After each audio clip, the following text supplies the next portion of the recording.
Scott Grayson is there in Minnesota. Wheels up, wheels down. Quick jaunt over to Brisk, Minnesota. What's the temp there, Scott? It smacks you in the face when you get out of the airport, I'll tell you. It was like 8 degrees when I got off the plane with the sun shining bright. I saw snow on the ground.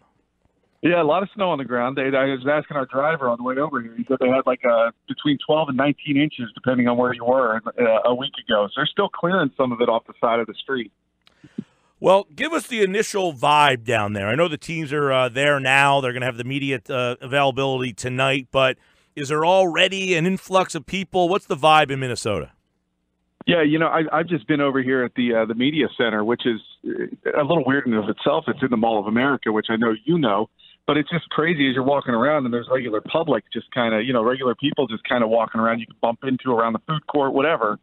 But, the vibe is growing. As I've been here for the last hour and a half, I've seen the media workrooms filling up more and more. People are coming in here and getting their credentials, and everybody's kind of getting ready for this week. And you can kind of feel it growing as you look around and you see, foreign reporters here from different countries walking around doing their stories for today. And, you see the Philadelphia media that we run into all the time around here. But, yeah, it's definitely growing, and people are, I think, getting excited for this. But, it didn't take long. The driver of my shuttle from the airport over here was bitter about the Vikings not getting to play in this game. So, there's definitely that part of it, too.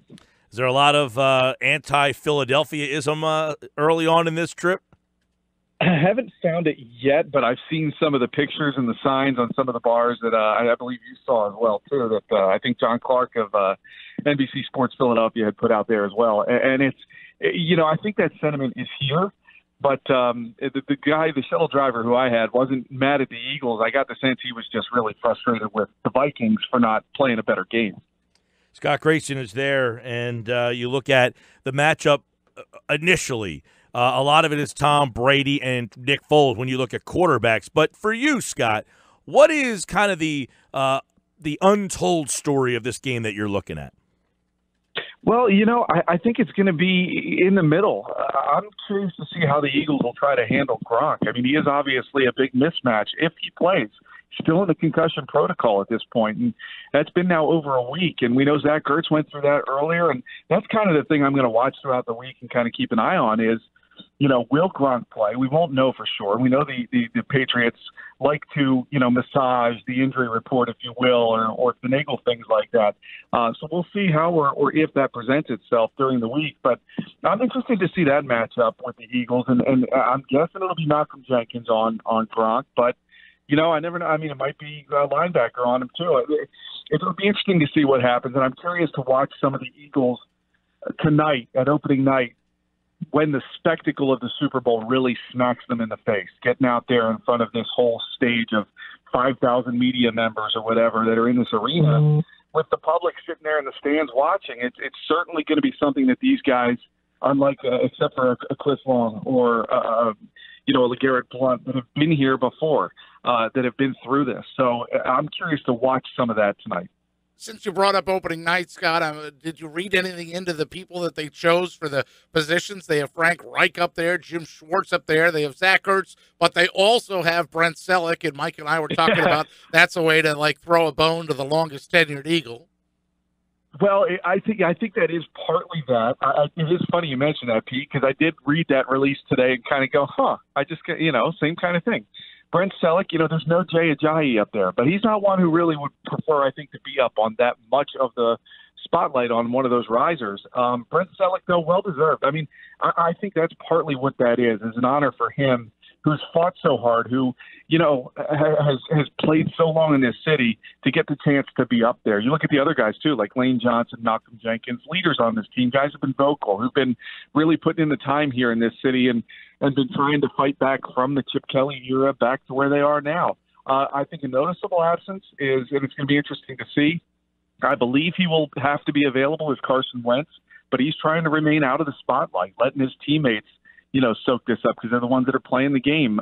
He's not on one of those risers or will not be front and center.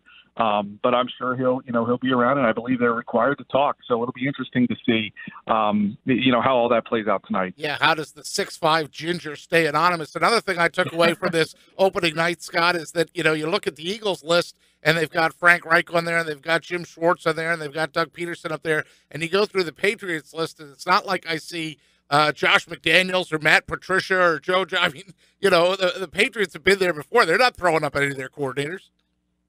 No, but you know what? I think what some of that is might be a little bit of a nod to just how important his coaching staff was to their success. And it might be Doug Peterson's way of giving them more of the recognition and more of the credit and having the opportunity to be more easily available to talk about the jobs that they've done. And, it's a little bit of scratch my back and I'll scratch yours kind of thing. And I wonder if that's kind of what some of that is giving those guys the credit and just to show how important it was, the role they played in the success that this team had to get here to Minneapolis. Scott Grayson's in Minnesota at the site of Super Bowl 52, where the Eagles and Patriots have both landed. They'll have media night tonight. What is kind of the rest of the week looking like for Philadelphia? Well, it's interesting. They have opening night tonight, as you mentioned, and that's not going to end. The Eagles don't get off the podium till 10 o'clock Central Time, and they're back in front of the media over here at the Media Center doing press conferences and player availability, and the coaches it's like 12 hours later. I mean, it's not that much longer, and we're going to see them again.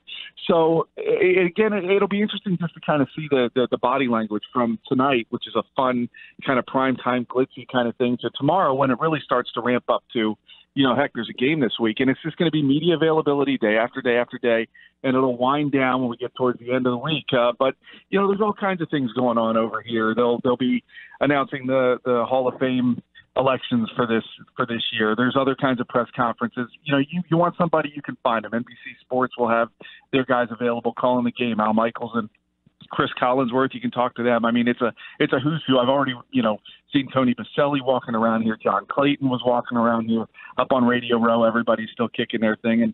And I saw right where we'll be sitting, Mike, later in the week. Yeah, well, while you're out there, maybe do a little producing and get them guys to come over to the table for us on Thursday and Friday. And we'll continue to build our list of guests that will be coming on the show. Scott Grayson will be out there with us all week long. He'll be there. He's there now. He'll be out there throughout the week. John McMullen will be joining him on Wednesday. We'll be out there doing our show on Thursday and Friday. Now, Scott, the big thing is, as Pete kind of hinted at, the Patriots have been there multiple times. This is kind of old hat for them. And the Eagles, this is the first time that this regime has really been out there. I mean, Howie was there and Jeffrey was there during the 2014, but this is a lot of new guys. That's going to be something, as you said, to see how the Eagles kind of, that moment kind of hits them or not. But the initial stuff we saw has them being very loose, like on the plane ride out there and everything like that. I, like you, am very interested to see if that moment grabs them at all, when the crowds of people, because is there a lot of media out there right now, or is it somewhat quiet? No, it's there. Like I said, it's just in the hour and a half I've been here, it has built and grown with the amount of media just kind of working their way into the media workroom. Radio Row has been filling up more and more, so it's definitely piling up. I mean, there'll be a large contingent, present tonight for opening night. I think they're filing in as we speak with all the planes landing and people coming in during the day. But, you're seeing that media build. And when you talk about the Eagles and the Patriots and the differences, keep in mind, and I'm curious to see, how much this might play into if they are successful this week, the fact that they spent the week out in L.A. earlier this year. They've been through a week away from home in a hotel, operating out of that. Now, it wasn't the Super Bowl, obviously. It was not doing the press conferences and everything like they will this week. But it was a week away together as a team, and I wonder how much that might help them handle some of this, and that they just did this, 6 weeks ago? So, there's a little bit of this that's somewhat maybe familiar, but obviously a lot of it is new. And the Patriots been here before, as you said. Curious to see how the Eagles, you're right, they're loose. And I think that's a good sign if you're looking for something out of the Eagles, to say, hey, they're ready to play because they're having fun. And I think that's the one thing you take away so far. I got a quick text message. It says, come on, Mike, both you and I know Gronk is playing. The notion that he is questionable is ridiculous. Concussion protocol or not. Scott can't actually believe he is questionable. What's that? I read it the other way. I get what he's saying, but I wonder if, they have to report the concussion stuff. The league's been all over that. I don't think Belichick wants that to be out there, that he's in the concussion protocol. He was out there with the helmet on doing practice the other day. We all saw the video, right? In the early part that was open to the media. I think that Belichick wants the Eagles to have to prepare for him wholeheartedly and not be wondering about whether or not he's still in the concussion protocol. Well, I think it's working that way in terms of how Belichick. Well, two things. One, I don't know that Gronkowski's name came out of my mouth all day today, so I don't know what the guy's talking about saying that both you and I know. I didn't make any comment on Gronk. I haven't said anything about Gronkowski. All I do know is this. He has not been included in tonight's events, meaning that he is not cleared. If you are on the injured list, you do not have to speak, right? Well, if you're particularly the concussion protocol, when you're in that protocol. You don't do media availability. Right, that's what I mean. What I mean, like if you're on the injury list, I should have said with a concussion, right. you are not required to speak. So and let's be honest, Gronkowski would be a guy that would be there tonight. Oh, and he would have a crowd around him. There's no doubt. He's an entertaining guy. You never know what he's going to say. In fact, he was one of the ones I was kind of looking forward to, just kind of listening to a little bit. That being said, I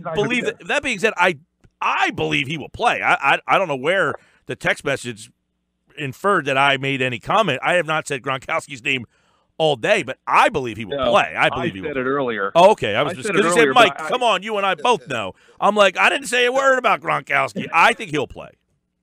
I think he will end up playing, too. I just think it is noteworthy to point out that this is now into its second week where he is still in the protocol. Yeah. Normally that tends to go away after a week, but he's had a few concussions. So, they're going to be keeping a very close eye on that. And, by the way, the text message, we all might believe this is the Super Bowl. He's getting out there. The teams don't have any say in that. It's an independent person who makes that decision. So, in the old days, sure, the team, he's got a headache. It's a Super Bowl. He's playing. Rub some dirt on the times are different. They don't make that decision anymore. That being said, I believe that he will play. Go ahead. Well, and keep in mind how many investigations the league has had to conduct in the last month or two over people who maybe should have been pulled from a game and weren't, or people who should have been in the protocol longer and weren't.